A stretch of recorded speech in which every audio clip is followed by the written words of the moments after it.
Hi friends, నేను సుభాష్. మన topic ఏంటంటే మనకి Samsung Galaxy S9 mobile specs. అలాగే ఫస్ట్ చూద్దాం ఫ్రెండ్స్. సో దట్ మీరు ఎండర్ చూడడం క్లియర్ అవుతుంది. అలాగే ఇప్పుడు ఛానల్ని సబ్స్క్రైబ్ చేసుకోకపోతే కింద రెడ్ కలర్ సబ్స్క్రైబ్ చేయడం పెట్టి ఛానల్ని సబ్స్క్రైబ్ చేసుకోండి ఫ్రెండ్స్. అలాగే లైక్ చేయడం మాత్రం మర్చిపోకండి. మీకు నచ్చుతుంది కామెంట్ కూడా తెలియజేయండి. Okay friends, let's get started.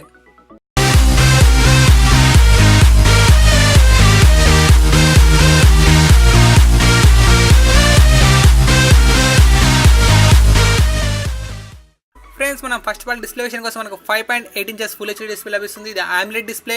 Resolution వచ్చేసి 1440x2960 పిక్సెల్స్ ఉంటాయి. మనం ర్యామ్ మేనేజ్మెంట్ విషయం కోసం మనకు 4GB RAM, 64GB internal storage వస్తుంది. ఎక్స్పాండబుల్ వచ్చేసి మనకు 256GB వరకు మనకు మెమరీ కార్డ్ పెట్టుకుని ఎక్స్పాండ్ చేసుకోవచ్చు. అలాగే మనం కెమెరా చూసుకున్నట్టు మనకు ఫ్రంట్ వచ్చేసి 8 మెగాపిక్సెల్, బ్యాక్ వచ్చేసి 12 మెగాపిక్సెల్స్. మనం ప్రాసెసర్ విషయానికి వస్తే మనకు క్వాల్కామ్ స్నాప్డ్రాగన్ 845 ప్రాసెసర్ ఉంటుంది. అలాగే మనకి ఇందులో అన్ని సెన్సార్స్ ఉంటాయి. 3.5mm ఆడియో జాక్ కూడా ఉంటుంది. అలాగే మనం ఓఎస్ విషయానికి వస్తే మనకు out of the box Android Oreo మీద రన్ అవుతుంది మొబైల్. ఫ్రెండ్స్, ఇవి Samsung Galaxy S9 mobile specs. ఇవి లీక్ అయిన ఇన్ఫర్మేషన్ ప్రకారం నేను చెప్పాను ఫ్రెండ్స్. మనకి అయితే ఇంకా కన్ఫర్మ్ కాలేదు. మనకు కన్ఫర్మ్ అయిన తర్వాత నేను ఖచ్చితంగా ఒక వీడియో అయితే చేస్తాను. ఫ్రెండ్స్, మీకు నచ్చింది అనుకుంటున్నాను. ఫ్రెండ్స్, మీకు నచ్చినట్లయితే ఛానల్ని సబ్స్క్రైబ్ చేసుకోండి. మీరు సబ్స్క్రైబ్ చేసుకుంటే నాకు ఎంకరేజ్మెంట్ ఉంటుంది. ఇంకా ఫ్యూచర్లో మంచి మంచి వీడియోస్ తీసుకొస్తాను. అలాగే ఒకసారి నా ఛానల్ని విజిట్ చేయండి. అందులో డిఫరెంట్ యాప్ రివ్యూస్, అలాగే మొబైల్ రిఫరెన్స్ వీడియోస్ కూడా ఉన్నాయి, మొబైల్ రివ్యూస్ కూడా ఉన్నాయి. ఆ వీడియోస్ కూడా చూడండి ఫ్రెండ్స్. సబ్స్క్రైబ్ చేయడం మాత్రం మర్చిపోకండి ఫ్రెండ్స్. మీకు మొబైల్ సంబంధించిన ఎటువంటి డౌట్ ఉన్నా కింద కామెంట్ కూడా తెలియదు, నేను ఖచ్చితంగా ఆన్సర్ చేస్తాను. I see you guys. I will catch you in the next one. Jai Hind, Jai Swachh Bharat.